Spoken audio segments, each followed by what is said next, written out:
Quando minha mãe me entregou aquele envelope, sorrindo como se estivesse me fazendo um favor, eu soube na hora. Ela não tinha vindo me ver, tinha vindo me comprar. Meu nome é Ryan, tenho 33 anos, e até pouco tempo atrás eu acreditava que traição era coisa de novela. Até meu próprio irmão me apunhalar nas costas da pior forma possível, dormindo com minha noiva 2 semanas antes do nosso casamento. E agora minha mãe estava ali na minha sala, segurando uma xícara de chá com a mesma mão que me estendia um cheque. Como se um pedaço de papel pudesse apagar anos de confiança destruída. Ela disse que o que meu irmão fez foi um deslize, que a vida é curta demais para guardar mágoas. E então veio a proposta, $50 mil. Em troca, eu deveria dar outra chance à família. A família que me chutou quando eu mais precisei. Eu não respondi na hora. Apenas peguei o cheque, dobrei com calma e guardei no bolso. Ela achou que eu estava considerando. Mal sabia ela que naquele exato momento, eu só estava lembrando do dia em que minha vida desmoronou, e de como cada gesto, cada palavra deles, só cavava mais fundo o buraco onde enterraram meu respeito. Eu devia ter percebido antes. A forma como minha mãe sempre dava um jeito de minimizar tudo que o Ethan fazia. Desde pequenos era assim. Ele quebrava algo e eu era quem levava a bronca. Ele mentia. E eu é que precisava entender que ele só queria atenção. Mas mesmo assim, nunca imaginei que ela chegaria ao ponto de tentar me comprar para protegê-lo depois daquilo. A última vez que vi meu irmão antes do acidente, foi como minha mãe chamou. Foi no jantar de noivado. Ele chegou atrasado, já meio bêbado, com aquele sorriso convencido, como se tudo girasse em torno dele. Mia, minha noiva, parecia desconfortável a noite inteira. Na época, achei que fosse nervosismo pré-casamento. Agora sei que era culpa. 2 dias depois, ela começou a agir estranho. Silêncios longos, desculpas esfarrapadas, mudanças súbitas de humor. Eu tentava conversar, mas ela dizia que era só o estresse da cerimônia se aproximando. E eu, idiota, acreditava. Estava ocupado cuidando dos contratos com o buffet, decoração, reservas e bancando tudo sozinho, já que os pais dela estavam passando por dificuldades. Foi meu pai quem me ligou. Era um domingo à tarde. Eu estava voltando de uma reunião com o cerimonial quando o telefone tocou. A voz dele estava trêmula, o que já era estranho. Meu pai sempre foi aquele tipo de homem contido, que fala pouco e vai direto ao ponto. Mas naquela ligação, ele demorou quase 2 minutos para conseguir dizer a frase que me destruiu. Ryan, você precisa vir para casa. É sobre o Ethan e a Mia. Minha cabeça girou. Achei que tinham sofrido um acidente, que estavam no hospital ou coisa assim. Eu lembro de parar o carro no acostamento, tremendo. Meu coração batendo tão forte que parecia que ia rasgar meu peito por dentro. Fiquei ali, com as mãos no volante, tentando entender o que tinha acabado de ouvir. E tudo dentro de mim colapsou. Eu fui direto para a casa dos meus pais. Cheguei antes que minha mãe pudesse preparar a encenação. Ethan estava na varanda, camisa aberta, cigarro na mão, como se nada tivesse acontecido. Quando me viu, jogou o cigarro no chão e tentou me abraçar. Só que eu não queria um abraço. Eu queria sangue. Meu irmão sempre teve esse jeito carismático que enganava todo mundo. Ele fazia uma bagunça e ainda assim saía como o engraçado da história. Quando crianças, ele empurrou um menino da bicicleta e quem levou a bronca fui eu, porque minha mãe dizia que eu era o mais velho e precisava dar o exemplo. Eu tinha 9, ele 7. Quando quebrei o braço no ensino médio treinando pro time de beisebol, Ethan pegou meu lugar na equipe sem pensar 2 vezes. E minha mãe comprou um novo taco pra ele e disse que talvez fosse melhor assim, Ryan, já que você sempre se estressa demais com essas coisas. Esse era o padrão. Eu me esforçava, ele se metia em confusão, e no fim, a culpa sempre caía em mim ou evaporava como se não fosse nada. Quando passei para a faculdade de Direito com bolsa integral, meu pai me abraçou chorando. Minha mãe mal levantou os olhos do celular, disse, "Boa, filho", e voltou a perguntar ao Ethan se ele já tinha decidido o que faria da vida. Spoiler, ele nunca decidiu. Pulou de emprego em emprego, de projeto em projeto, de garota em garota. E mesmo assim, sempre havia um colchão para amortecer a queda. Minha mãe arranjava desculpas, empréstimos, justificativas. Chegou a falsificar referências no currículo dele uma vez. Eu vi com meus próprios olhos e ela só respondeu. Fiz o que qualquer mãe faria. Quando conheci a Mia, foi numa conferência jurídica em Austin. Ela era recém-formada, estava começando na área e me encantou com a forma como falava de tudo com tanta paixão. Ficamos amigos primeiro, depois viramos colegas de trabalho, até que 1 ano depois estávamos namorando. Pela primeira vez, achei que tinha encontrado alguém que me via de verdade, não como o filho responsável, nem como o suporte da família, mas como Ryan.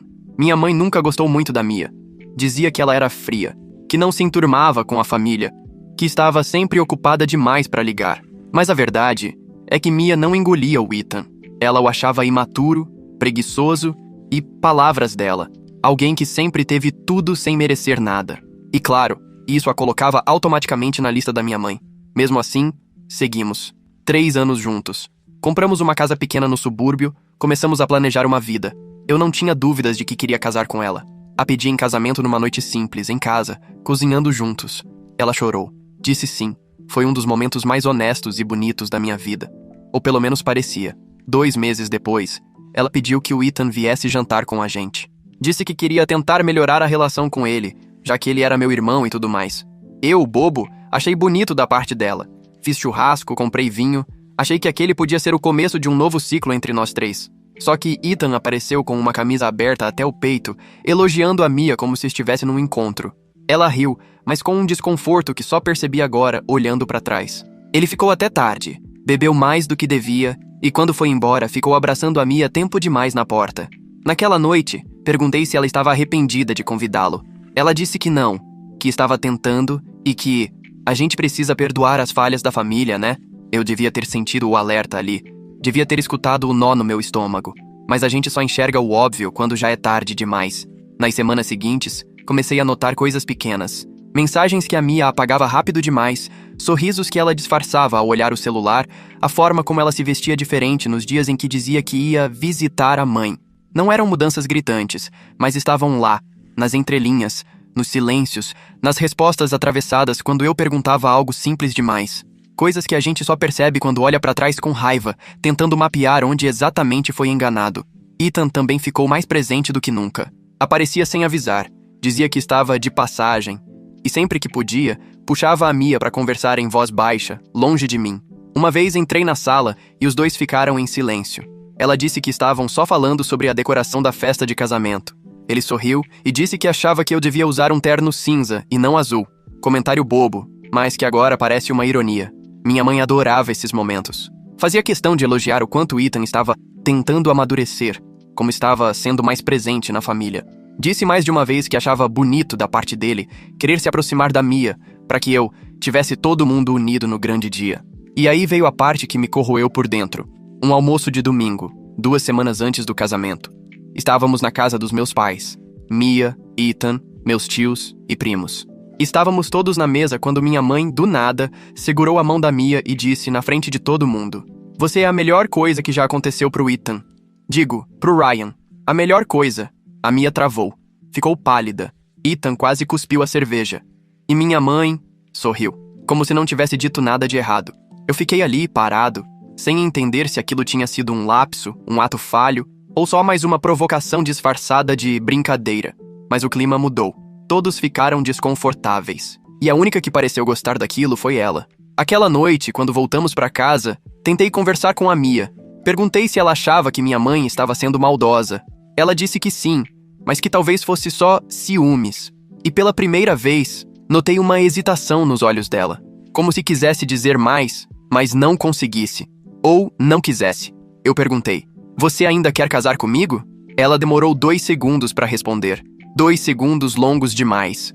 Disse que sim, mas o sim dela parecia um eco, não uma certeza. Ainda assim continuei. Porque quando a gente ama alguém, a gente se agarra até no que já está escorregando. Eu estava cansado, sobrecarregado com os preparativos, com as finanças, com tudo. Só queria passar por aquilo logo. Só queria vê-la no altar e acreditar que, apesar de tudo, daria certo. Mas aquele sim hesitante ficou martelando na minha cabeça. A lembrança da frase da minha mãe, os olhares estranhos, o cheiro de perfume masculino que senti uma noite no casaco dela, que ela disse ser do Uber. Aos poucos, meu corpo inteiro começou a entrar em estado de alerta, mas minha mente se recusava a aceitar que o caos já estava ali, dentro da casa, dormindo do meu lado. A traição começou a vazar pelas rachaduras do cotidiano. Primeiro foi a Mia pedindo mais espaço. Disse que queria dormir sozinha alguns dias na semana para clarear a mente, que planejar o casamento estava deixando ela sufocada e que precisava reencontrar seu centro.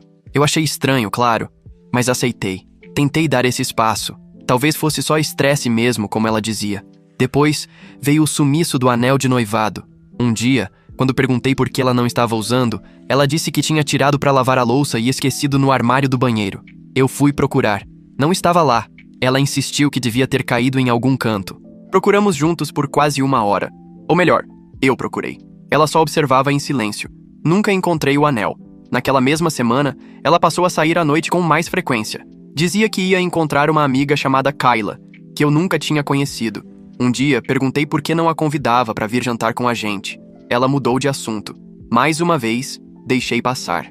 Mais uma vez, me fiz de cego. Até que chegou o sábado em que fui visitar meu tio no hospital. Mia disse que não queria ir, que estava cansada. Quando voltei, mais cedo do que ela esperava, encontrei a porta da frente destrancada e uma risada abafada vindo da cozinha. Minha mãe estava lá. Tinha ido levar um pote de sopa, disse ela. Mas quando entrei, vi Ethan sentado à mesa, com Mia na frente dele, os dois com taças de vinho. Pareciam tensos. Minha mãe estava de pé entre eles, com um olhar que eu não soube decifrar. Perguntei o que estava acontecendo. Mia levantou na hora e disse que estavam só conversando, que minha mãe tinha passado e chamado o Ethan para fazer companhia. Ethan, como sempre, sorriu com aquela cara de quem não deve nada a ninguém. Eu quis explodir ali mesmo. Mas me contive. Engoli em seco. Minha mãe se aproximou e disse: "Filho, às vezes a gente precisa aceitar que o destino coloca as pessoas onde elas devem estar." Eu não entendi. Ou melhor, entendi, mas não quis aceitar. Naquela noite, Mia dormiu no quarto de hóspedes. Disse que não estava se sentindo bem.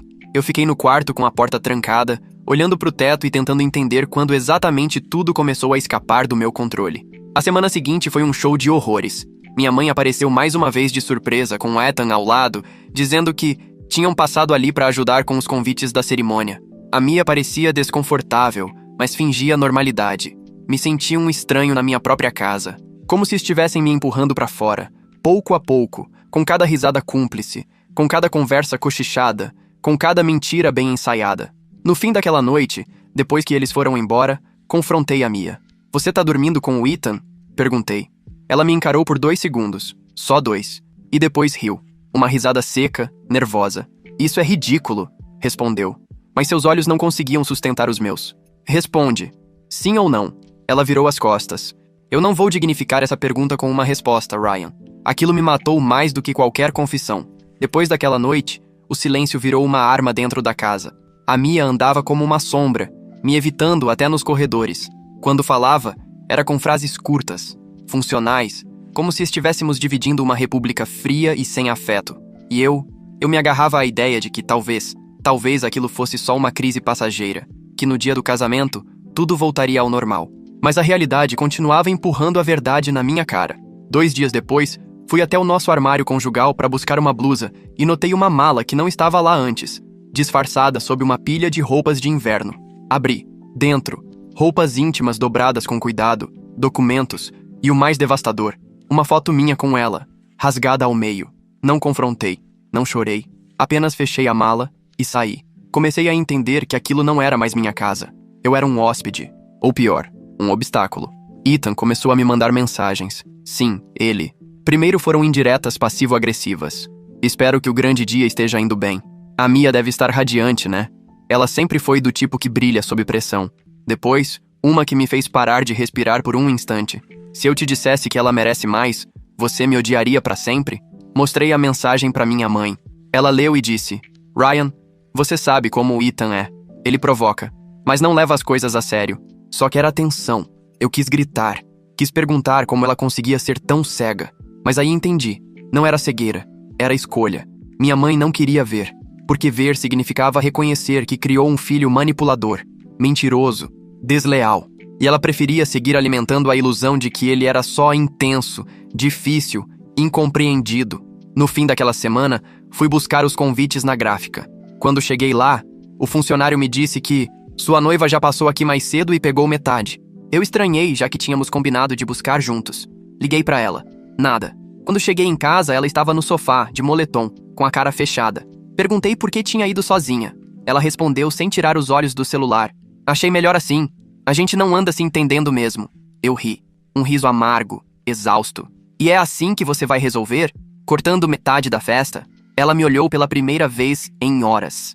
"Talvez não haja festa, Ryan. Talvez a gente esteja só adiando o inevitável." Foi aí que entendi. A decisão já estava tomada. Só faltava o momento certo. Naquela madrugada, não dormi. Fiquei sentado no chão do banheiro com o celular na mão, rolando nosso álbum de fotos. Olhando cada imagem como se tentasse encontrar nela alguma pista, algum traço de mentira, algum sinal de que aquilo tudo foi falso desde o começo. E mesmo sem provas concretas, Eu sabia. Ela não estava mais comigo. E ele nunca me respeitou. Porque nunca precisou. Na manhã seguinte, tomei uma decisão simples: cancelar o casamento. Mas antes que eu pudesse fazer qualquer movimento prático, minha mãe apareceu na minha casa sem avisar, como sempre fazia. Dessa vez, ela veio com um bolo de limão e um sorriso que parecia colado à força no rosto, como se não estivesse vendo o desespero escorrendo pelos cantos da minha expressão. Sentou-se na cozinha e começou a falar como se nada estivesse fora do lugar. Ryan, eu estive pensando... Talvez você esteja exigindo demais da Mia. Ela é jovem, sente muita pressão. Você tem um jeito... rígido às vezes. Eu fiquei em silêncio, esperando o verdadeiro motivo da visita. E não demorou. O Ethan me contou que você está com dúvidas. E eu entendo. Mas uma mulher como a Mia não aparece 2 vezes na vida, filho. Se você deixar ela escapar, outro vai pegar. Outro.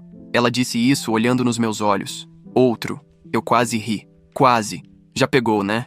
Soltei, sem levantar a voz. Só jogando no ar como quem larga uma bomba no centro da mesa. Ela fingiu não entender. Como assim? Você sabe exatamente como. Ou melhor, com quem. A expressão dela mudou. Os olhos estreitaram, os ombros ficaram tensos. Mas a boca continuou firme. Ryan, você não pode deixar uma crise de ciúmes destruir sua vida. O Ethan é seu irmão. Vocês são sangue do mesmo sangue. E ela é minha noiva. Ou era. Me levantei com as mãos trêmulas. E ele tá dormindo com ela. Você vai continuar fingindo que não vê? Silêncio. Ela mordeu o canto da boca, desviou o olhar. Quando finalmente respondeu, foi com uma frase que me arrepiou de raiva. Às vezes as pessoas erram, mas erram tentando encontrar amor. Me afastei da mesa tão rápido que derrubei a cadeira. E naquele instante soube.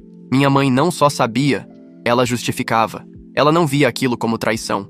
Via como drama. Como se minha dor fosse capricho. Como se eu fosse o obstáculo.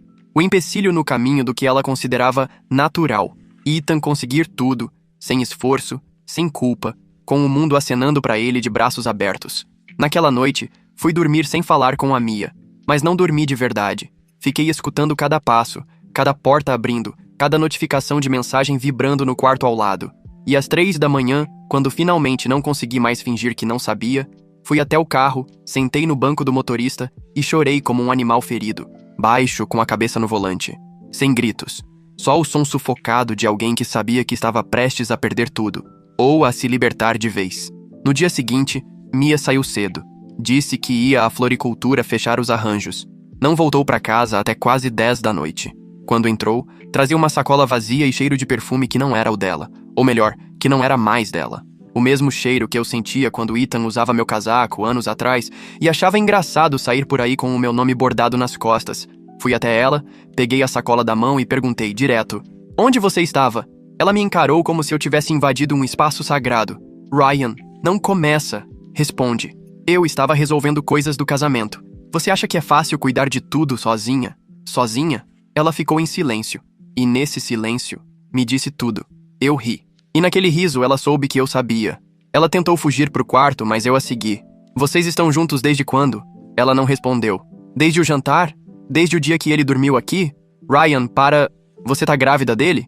Ela empalideceu. Atualização. Ontem à noite, aconteceu algo que destruiu tudo o que restava. Eu estava pronto para cancelar o casamento no dia seguinte.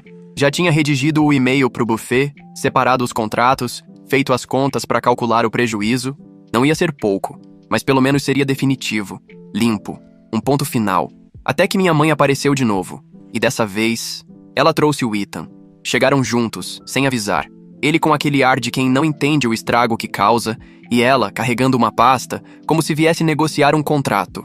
Eu já estava esgotado demais para expulsar os dois na porta. Só sentei no sofá e esperei o circo começar. Minha mãe sentou à minha frente, abriu a pasta com toda a calma do mundo e puxou um envelope. "Ryan, escuta. Eu sei que você tá magoado, mas eu e o Ethan conversamos muito. E achamos que temos uma solução." Soltei uma risada curta, incrédula. "Uma solução?" Ethan se inclinou pra frente, com um sorrisinho de canto de boca que me fez querer socá-lo. "Cara, a Mia tá grávida. Não dá pra mudar isso, mas dá pra gente seguir em frente. Como família." "Família?" Cuspi a palavra. "Depois de tudo que você fez, a gente errou, ok?" Ele continuou. "Mas não foi premeditado. Aconteceu. A Mia tava perdida e eu só tava tentando ajudar. Ajuda, claro, com a calça no chão e a consciência no bolso." Minha mãe então deslizou o envelope pela mesa. "Eu não toquei. Isso é pra você", disse ela. "É dinheiro." Não cobre tudo, eu sei. Mas cobre uma parte da cerimônia. Do que você perdeu. E mais um pouco pelo transtorno. Transtorno? Você sabe o que quero dizer. Fiquei olhando aquele envelope como se fosse uma granada. E em troca de quê? Minha mãe respirou fundo. Em troca do seu perdão, de paz, de não acabar com essa família por causa de um erro. Um erro. Eles destruíram meu casamento. Eles criaram uma nova vida, Ryan. E essa vida precisa de união. Você pode ser o tio dessa criança. Pode estar presente. Ou pode passar os próximos 20 anos alimentando raiva por algo que não vai mudar. Senti algo dentro de mim rachar. Um limite que eu nem sabia que ainda existia. Levantei, peguei o envelope. Rasguei ao meio, sem pressa. Depois joguei os pedaços no colo do Ethan. Podem ir embora. Minha mãe se levantou bruscamente. Ryan, pelo amor de Deus. Vai. Os dois. Agora. E foi aí, naquele silêncio depois do grito, que Ethan murmurou a frase que me fez quebrar de vez. Você sempre achou que era melhor que eu, né? Mas no fim, até sua noiva me escolheu. Aquilo queimou. Não pela frase em si, mas pela convicção com que ele disse. Como se tivesse vencido. Como se tivesse ganho um troféu. Minha mãe tentou se colocar entre nós quando avancei um passo. Não, Ryan. Não faz isso. Mas eu não ia bater nele. Não dessa vez. Só olhei nos olhos do Ethan e falei com a voz firme, baixa. Você não ganhou nada. Você só pegou o que sobrou de alguém que nunca teve coragem de escolher a si mesma. Ele abriu a boca para responder, mas eu já tinha virado de costas. Fui até a estante, peguei a moldura com nossa foto de noivado e joguei no chão. O vidro estilhaçou com um som seco, preciso. Mia desceu as escadas nesse exato momento, empalidecendo ao ver os cacos espalhados. Estava descalça. Instintivamente, minha mãe foi até ela, como se a protegê-la fosse natural. Como se eu fosse o agressor ali. Tá tudo bem, querida? Ela sussurrou. E ali, com aquela simples frase, eu entendi. Minha mãe já tinha feito a escolha dela há muito tempo. Atualização 2. Eu fiz o que nunca pensei que teria coragem. No dia seguinte, liguei pro cartório e cancelei oficialmente o casamento. O contrato da cerimônia? Rasguei em pedaços e enviei por e-mail para todos os fornecedores com um aviso claro. Evento cancelado por motivos de traição entre noiva e padrinho. Não precisava de mais detalhes. Quem quisesse que ligasse no salão e perguntasse. Que as fofocas começassem. Eu não ia mais proteger ninguém. Mas isso foi só o começo. Liguei para um velho amigo da faculdade de Direito. Advogado de família, dos bons. Expliquei tudo com calma. Mostrei prints, mensagens, datas, fotos. Ele só disse: você quer exposição ou justiça? Quero os dois. No mesmo dia, postei um comunicado nas redes sociais. Sem vitimismo, sem melodrama. Um texto direto, cirúrgico. Começava com: para os que estavam aguardando nosso casamento daqui a 2 semanas, informo que a cerimônia está cancelada. Descobri que minha noiva está grávida do meu irmão. Sim, você leu certo. Não se preocupem com os presentes. Eles vão precisar mais do que eu. A publicação explodiu. Mais de 1000 curtidas em poucas horas. Gente que me conhecia, gente que nem sabia quem eu era, compartilhando, comentando, expondo. O nome Ethan virou piada em grupos do colégio, do escritório, até entre parentes distantes. O que era para ser segredo de família virou manchete do nosso pequeno círculo social. Mas eu ainda não tinha terminado. Pedi um encontro com meu pai. Só com ele. Marcamos num café discreto, longe de casa. Quando ele chegou, olhou para mim como se estivesse vendo um estranho. E talvez estivesse.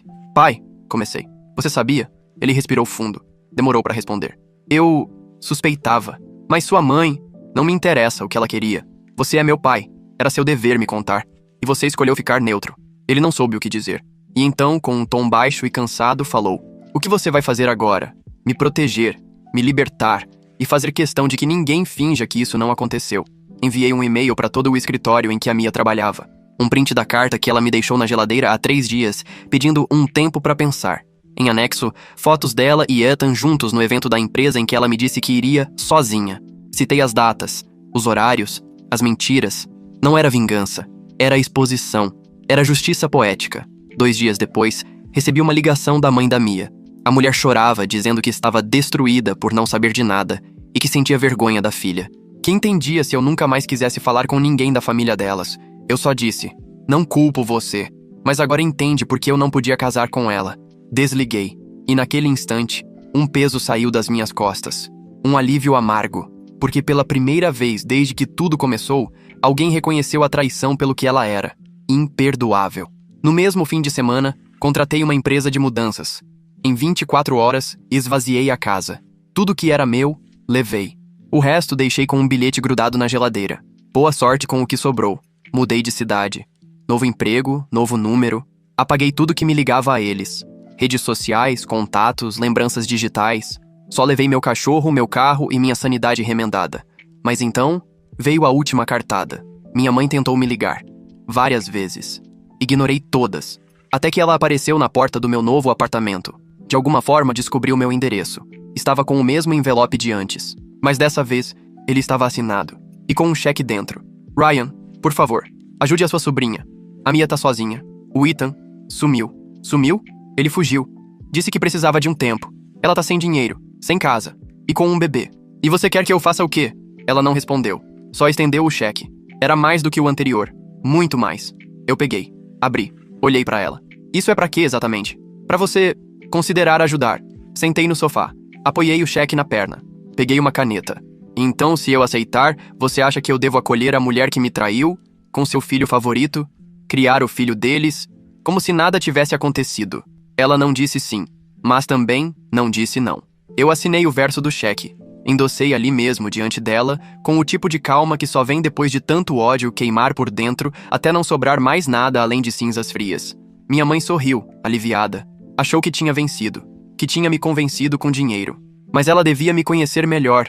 Afinal, fui eu quem passou a vida sendo ignorado para que Ethan brilhasse. Eu sabia exatamente como usar isso a meu favor. Só para deixar claro, eu disse, esse cheque não é pela Mia, nem pela criança. Isso é o valor que você, como mãe, calculou como suficiente para comprar o silêncio e a dignidade do seu filho mais velho. Ela ficou séria. Ryan, relaxa. Eu aceito. Mas com uma condição. Que você nunca mais me procure. Que diga ao seu queridinho que se ele me ligar, eu encaminho todos os prints pro RH da empresa, onde ele disse que ia tentar um novo emprego. Que se a Mia aparecer na minha porta, eu chamo a polícia. Mas e a menina? Sussurrou. A filha do Ethan. Ela vai crescer com os mesmos exemplos que ele teve. Boa sorte com isso. Me levantei. Entreguei a ela uma pasta. Dentro, estavam os documentos da casa que comprei com parte do dinheiro da antiga cerimônia. Escritura no meu nome. Sem ninguém para dividir. Sem espaços vazios. Isso é meu novo começo. E esse cheque foi o pagamento que você me deu para sumir da sua vida. Parabéns. Você conseguiu. Agora vai embora. Ela hesitou, engoliu seco. Mas saiu. Fechei a porta. E só depois de alguns minutos, sentei no chão. Encostei a cabeça na parede e ri. Não um riso de felicidade, mas de alívio. De libertação. Minha mãe tentou me comprar. Conseguiu. Mas não entendeu que o que ela pagou foi o preço final da nossa história. 2 dias depois, recebi um e-mail da Mia. Assunto. Desculpa por aparecer assim. Não abri. Marquei como lido. Arquivei. 5 minutos depois, chegou outro. Assunto. É sobre o bebê. Também arquivado. Ela mandou 7 no total em 3 dias. Todos ignorados. Até que na manhã de sexta, quando voltava da academia, encontrei um envelope amassado enfiado debaixo da minha porta. Manuscrito. Assinado por ela. Não me orgulho do que fiz, mas confesso. Li. Curiosidade é cruel. Dizia que o Ethan tinha desaparecido de vez. Que os pais da nova garota com quem ele estava o mandaram embora quando descobriram tudo. Que Mia estava morando em um quarto de motel pago com o pouco que restava do auxílio da mãe dela. Que a bebê, chamada Sophie, estava ficando doente com frequência por causa do ambiente insalubre. No fim, ela escreveu: Eu sei que não mereço nada, e que você me odeia. Mas se ainda existe uma parte sua que lembra do que fomos, pense nela, não por mim, mas pela Sophie. Dobrei a carta. Queimei na pia da cozinha. Ela já tinha usado tudo contra mim. Agora queria usar a filha do meu irmão. Ela sabia que Sophie era a única brecha emocional que talvez restasse. Mas até isso eu já tinha fechado. Não sou o pai. Não sou o tio. Não sou nada. A Sophie é só mais uma consequência do tipo de gente que eles são. E por mais que doa ver uma criança sendo usada como moeda emocional, eu não ia cair de novo. Liguei pro meu advogado, pedi que preparasse uma carta de restrição informal, deixando claro que qualquer novo contato da Mia seria considerado assédio. Ela foi avisada oficialmente. Faz 3 meses que não recebo ligações. E o silêncio é a coisa mais bonita da minha nova vida. Comprei uma bicicleta, adotei outro cachorro e pela primeira vez, acordo sem medo de abrir o celular. Minha mãe? Nunca mais ouvi falar. Ethan continua sumido. E Mia? Bem, que encontre no vazio que deixou o mesmo eco que me obrigou a reconstruir quem sou. Hoje, vivo em paz. Não porque perdoei, mas porque me escolhi. E isso não tem preço.